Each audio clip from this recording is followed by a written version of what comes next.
On to those stories and others in detail, and your top story for tonight is President Kumara Dissanayake says certain candidates have voluntarily cleansed their political cultures prior to the cleaning of the parliament by the people on the 14th of November.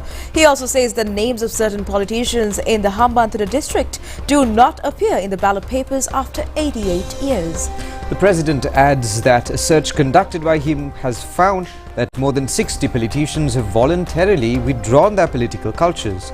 The president has made these remarks commencing the NPP election campaign from Tangal today. President Kumara Dissanayake has presided over the public rally which was attended by many candidates of the National People's Power contesting for the upcoming general election. The meeting was held under the theme Malimave Api Ekata.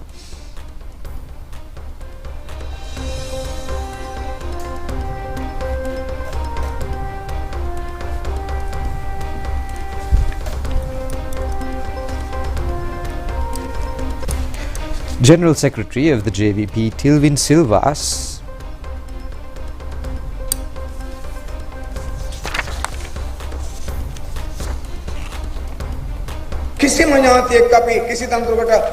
General Secretary of the JVP Tilvin Silva said that they have formed an extremely small government and they have a president. He also said they have changed the political culture by not giving positions to their relatives and family members. The old politics was changed by setting new examples. Tilvin Silva said that therefore they are aware of the fact that the upcoming election is not a challenge for them. The defeated groups have become desperate. He also said that their opponents claim that the NPP government would be devoid of international relations, but now it has been proven that the state leaders throughout the world are coming to meet the comrade president. Tilvin Silva further said the Malimava government has proven that they are the only group which can maintain the highest number of international relations. He further said that in the past there was an opposition for the creation of a Malimava government.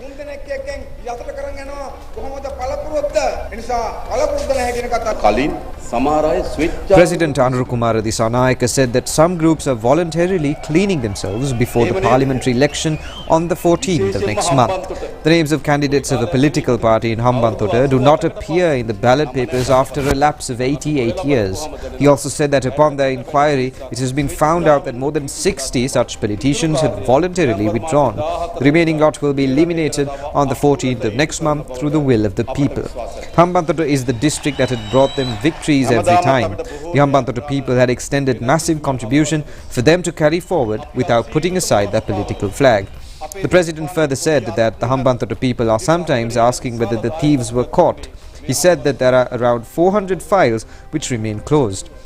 Some of the files are stranded at the Attorney General's Department, some are in the CID and others are in the Bribery or Corruption Commission. The President added that they have instructed the relevant institutions to reopen all these files and pave the way methodically to engage in legal procedures. He also said that they are not engaging in an exhibition type work. The NPP is the government which punishes the fraudsters and corrupted persons. The President also said that the NPP government has increased the fertilizer subsidy to 25,000 rupees, which is applicable with effect from this month. The allowance for the pensioners has also been increased by 3,000 rupees with effect from the month of October. The interim budget will be passed in December. He also said that the government hopes to present its budget by March of next year. He also said this budget has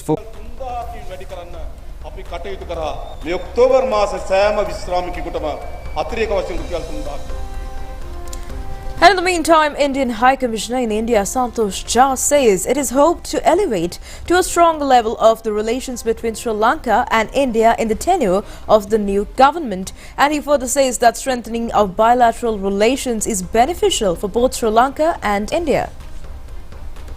A special ceremony was held in connection with the 78th Independence Celebration of India in Colombo yesterday. Chief guest on this occasion was Foreign Minister Vijitha Herath.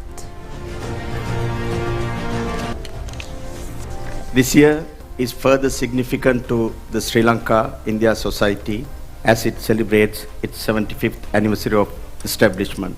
My heartiest congratulations on reaching this milestone. The roots of the historical relationship between Sri Lanka and India can be traced back over millennia to a time when trade, culture and knowledge flowed across the Indian Ocean, fostering a natural connection between the people of our two countries. India has always stood by us as a close friend. The government of India Prime Minister Narendra Modi, through his neighborhood first policy and Sagar framework, has further consolidated our ties and expanded cooperation. We recall the tremendous support extended by India following Sri Lanka's recent economic crisis and the support extended for our debt restructuring arrangement with the IMF. The visit of the Minister of External Affairs, Dr. Jaishankar, was the very first high-level foreign dignitary to visit after the new government assumed office. This visit is a manifestation of the close bilateral ties between our two nations. The trade dynamics between India and Sri Lanka have immense potential. India is one of Sri Lanka's largest trading partner, providing essential imports that supports various sectors, including agriculture, health and infrastructure. In return, Sri Lanka offers India strategic access to its markets and resources, enhancing our own economic landscape. It is heartening to note that the close ties between the two nations holds immense promise for the future. The total two-way trade has increased over the years. Beyond traditional trade, we are also witnessing a growing interest in investment and technology exchange. In Sri Lanka, we have seen quite a historic election here where there is a new leadership in place based on the mandate of the Sri Lankan people. And as we have said in the past, as a fellow democracy, we welcome this mandate of the people of Sri Lanka, we respect it, and we look forward to working with this new government of Sri Lanka in keeping with our age-old tradition of building stronger and deeper ties between our two countries. The Foreign Minister of India, Dr. Jaishankar, became the first dignitary to come here, which has now become a tradition to greet the new leadership in the country. His Excellency the President Anura Kumara Dissanayake received him. We had bilateral talks with Honorable Vijita Herat, and also he called on the new Prime Minister of Sri Lanka, Mrs. Harini Amarsurya. And we discussed the whole range of issues, as you would imagine. India-Sri Lanka relations now have a very wide gamut. There are projects that we are now pursuing which are of scale and size that were never imagined before and did not seem possible before also. I think the fact that Sri Lanka has greater aspirations and India has greater national capacities, that we have been able to put this all together into our bilateral agenda. The Airport and Aviation Services Limited has confirmed that there is no ongoing threat following a reported bomb scare on Vistara flight UK 131, an A320neo aircraft travelling from Mumbai to the Bandaranaike International Airport. The incident began when the flight's captain received a non-specific bomb threat call just 10 minutes prior to landing. In accordance with established safety protocols, the Bandaranaike International Airport management promptly alerted relevant authorities, declaring an emergency to ensure the safety of all on board. The flight carrying 96 passengers and 8 crew members was successfully landed at 14:49 hours. The head of the airport management at AASL, Aruna Rajapaksa, stated that they, together with the authorities, followed the standard protocols established for such incidents and ensured the safety and security of all passengers and crew, which is of the utmost priority. The Government Information Department clarified that none of the official privileges provided to former presidents have been withdrawn, and this has been revealed in a communique issued under the signature of Director General of Government Information, HSKJ Bandara. In a statement, the department confirmed that perks and vehicles have been provided to former presidents in accordance with the provisions of the President's Entitlements Act No. 4 of 1986. It further clarified that a request had been made to both Mahinda Rajapaksa and Ranil Wickremesinghe to return additional vehicles. According to Clause 3.2 of the Entitlement Act of the President of No. 4 of 1986, every former president and widow of every former president as well as member of a cabinet of ministers are entitled to have official vehicles and other facilities. In addition, according to the clause 3(1) of a letter sent under the signature of then Presidential Secretary Lalit Veeratunga dated 10th May 2010 to Ministry Secretaries, the maximum number of vehicles to be allocated for the use of ministers and deputy ministers for their use and security purposes is 3. The Government Information Department communique says it has functioned according to these directives, and it further clarified that a request had been made to both Mahinda Rajapaksa and Ranil Wickremesinghe to return additional vehicles. As a result, former President Rajapaksa has returned 8 out of 16 vehicles, while Wickremesinghe currently has 11 vehicles for his use. Now, leader of the Samagi Jana Balavega, Sajid Premadasa, says that a government under his leadership would direct itself for a new people-oriented IMF package. He was addressing party activists in Valala yesterday. A large group of party and people's representatives have attended the event. Former MP Ranil Wickremesinghe said that those who had voted for Ranil and the United National Party are now contemplating as to what they should do now. Ranil Wickremesinghe also said that they have no problem with the UNP members, but stressed that they have a big problem with Ranil Wickremesinghe. He also said they are requesting the voters to vote for a Samagi Jana Balavega government. Leader of the Samagi Jana Balavega, Sajid Premadasa, has requested the people to hand them over the parliamentary power. He has pledged to conduct talks with the IMF and to relieve the people from suffering. He also said that they are ready to direct the country towards the people-oriented IMF package. Sajid Premadasa further said they will fulfill their responsibility via the parliament for 220 lakhs of people along with the present president.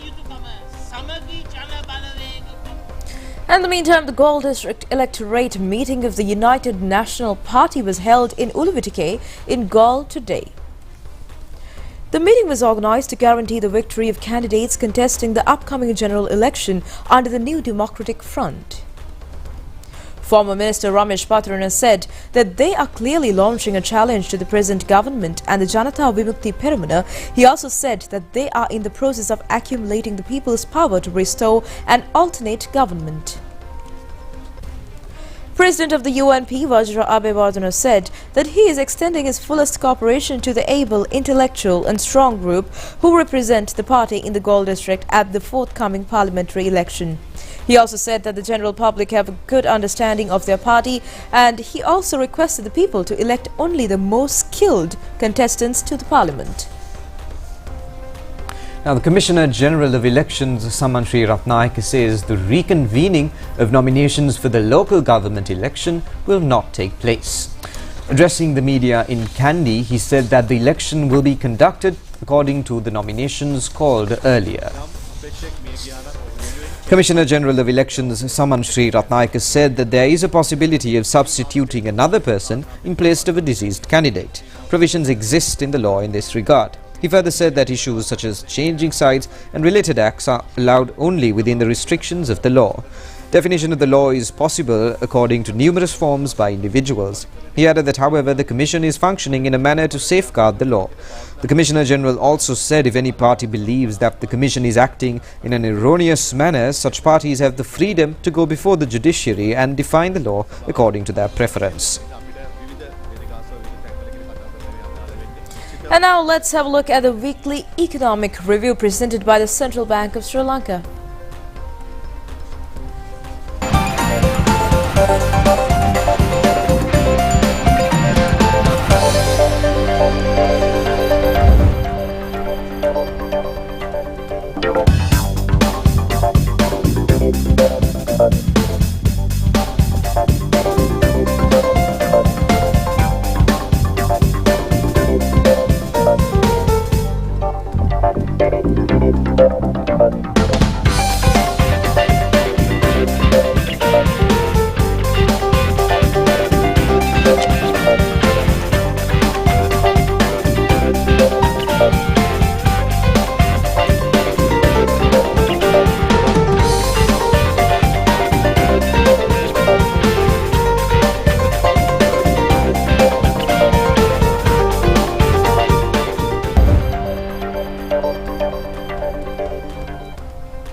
Now, the Embassy of Japan held the inauguration ceremony of the renovated office building recently.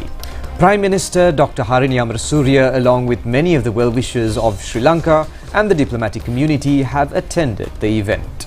Very nice meeting you. I'm sorry I missed it. This new office will serve as the centre for further deepening the strong ties between Japan and Sri Lanka. Japanese ambassador in Sri Lanka, Mizukoshi Hideaki, stated that the building has witnessed the growing and deepening friendship between Japan and Sri Lanka over the past 50 years, and it will certainly continue to do the same for the coming decades. The Embassy of Japan remains committed to fostering the partnership with the people of Sri Lanka and working together for the prosperity of both countries.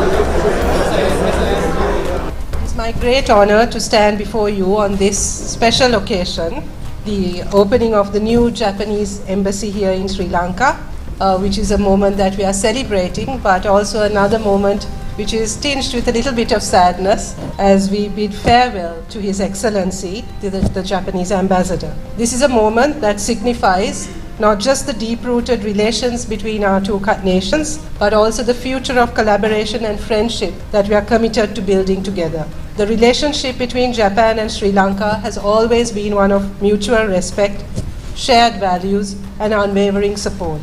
It dates back many years, many decades, built on a foundation of cooperation across economic development, trade, technology, education, culture, and of course peace. I think particularly those of my generation have grown up learning about Japan, the special relationship between Japan and Sri Lanka, something that we all cherish and something that we all learn about from our young days. Japan has been a true friend to Sri Lanka, extending its hand during times of need and celebrating with us in times of prosperity.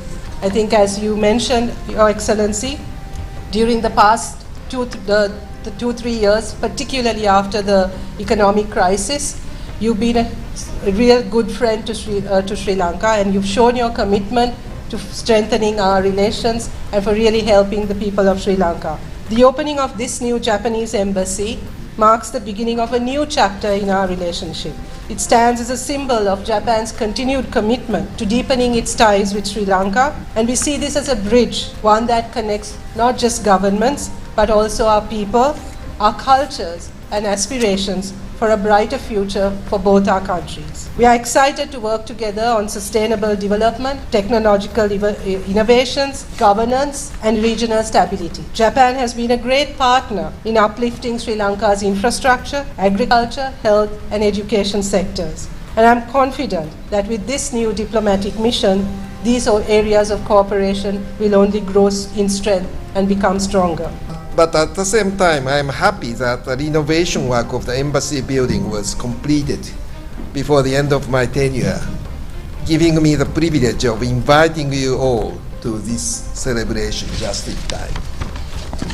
This building has a long history behind it. It was first built more than 130 years ago as a residence of then Chief Justice. Then Austria was then granted use of it as their consulate office until the Embassy of Japan took it over in 1973.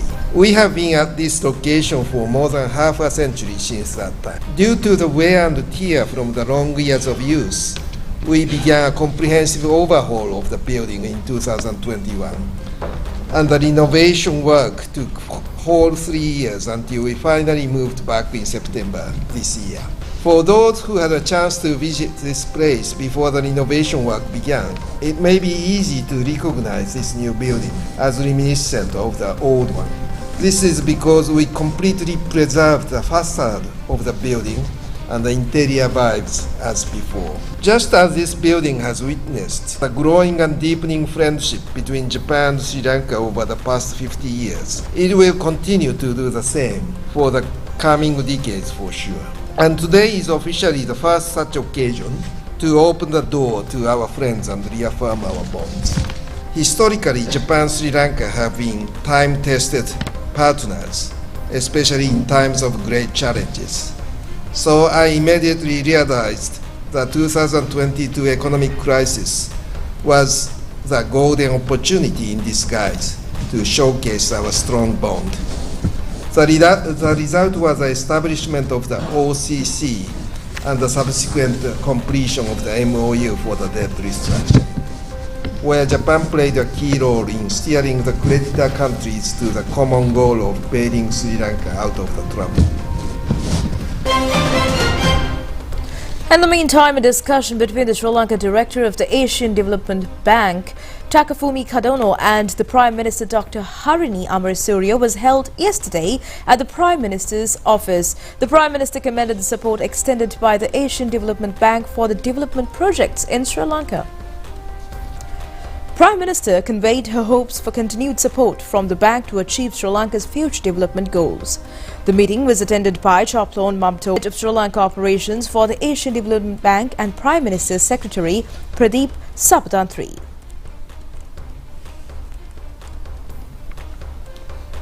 A meeting between the Prime Minister and the representative of the United Nations Food and Agriculture Organization, Vimalendra Sharan, was held yesterday. European Union Ambassador in Sri Lanka, Carmen Monero, also met Prime Minister Dr. Harini Amarasuriya yesterday, and the Prime Minister on this occasion has reiterated the importance of the cooperation continuously extended by the European Union over the GSP Plus trade program, which had enabled Sri Lanka to increase its exports. It has also been pointed out at the meeting that the aim of the government is to increase foreign investments through eradicating corruption and strengthening institutions such as Board of Investment. And also, Prime Minister Dr. Harini Amarasuriya also had a discussion with Australian High Commissioner in Sri Lanka, Paul Wesley Stephen, at the Prime Minister's office, and the objective of the meeting was to strengthen diplomatic relations. The Batlo railway track, where trade transport has come to a standstill as a result of several elephants clashing with a train carrying fuel, has now been restored. The Department of Railways says trains are being operated as usual on this line. The railway track was severely damaged when a herd of elephants knocked down the train in Rupavahini near the Minneria railway station around 3:30 am yesterday. 2 of the wild elephants were killed on the spot. The Petroleum Corporation has made arrangements to carry the fuel in the cargo train by fuel bowsers. Disaster vehicles were dispatched from Colombo yesterday itself. The train compartments, which had been subjected to the derailment, were put in order and the situation has been restored. An elephant calf of nearly 10 years of age sustained injuries at the accident and was seen returning to the forest last afternoon. The Giritale Wildlife Veterinary Unit was engaged in treating the baby elephant. Investigations are underway regarding the accident.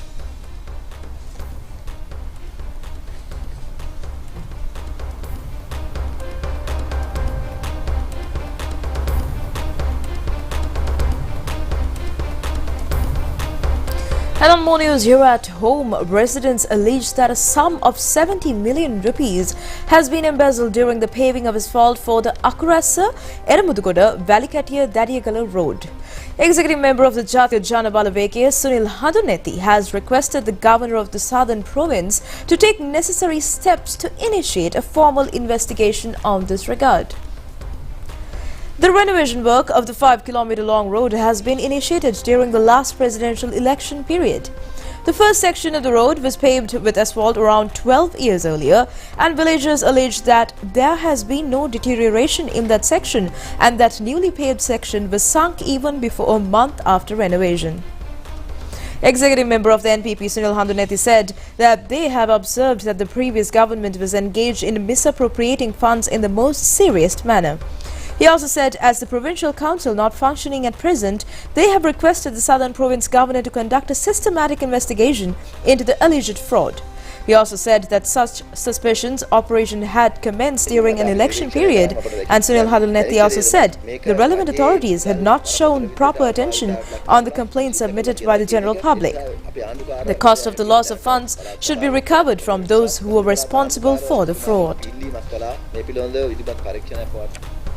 Fishermen say the new fish species named giant snakehead rapidly increasing in numbers at present in the waterways of the Dadru has created an impact on the local fishing industry. Meanwhile, the Fish Development Officer of the Northwestern Province Fisheries Ministry, MCM Nizam, says this fish is suitable for human consumption. The relevant species is reported to have been breeding in 3 fisheries harbours in the Dadru Oya.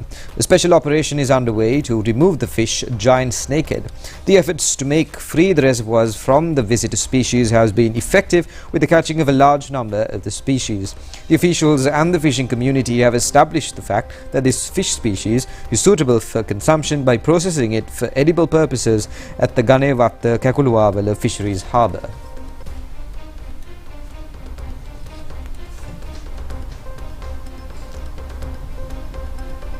And here's more local news items in brief.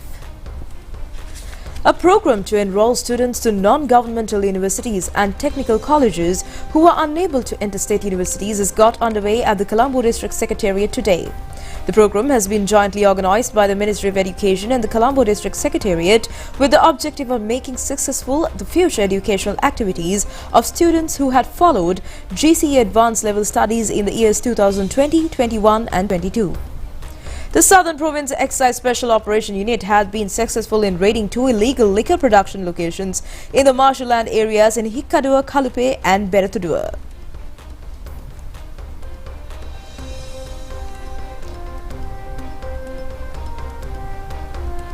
Sudat Ravindra Piris, who had retired after functioning in the graphic designing unit of the Sri Lanka Rupavahini Corporation, has passed away. He was 64 years old at the time of demise.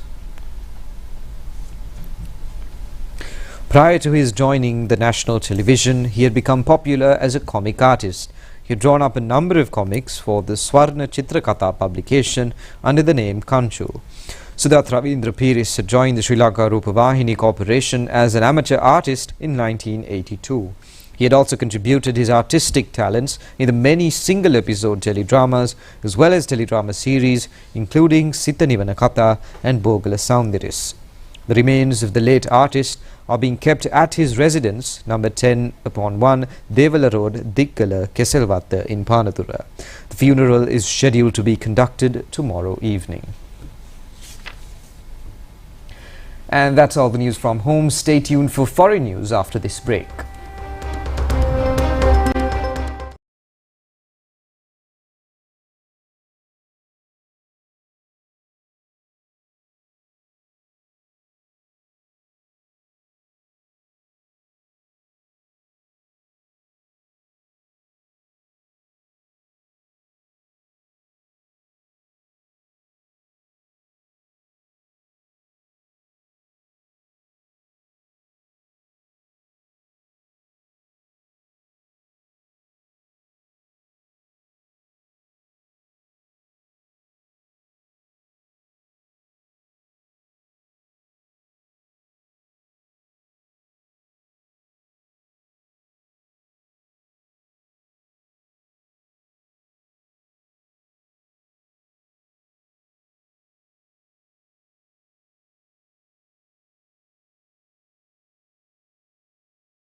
And that's all the news for tonight. Join us again at the same time tomorrow. Good night.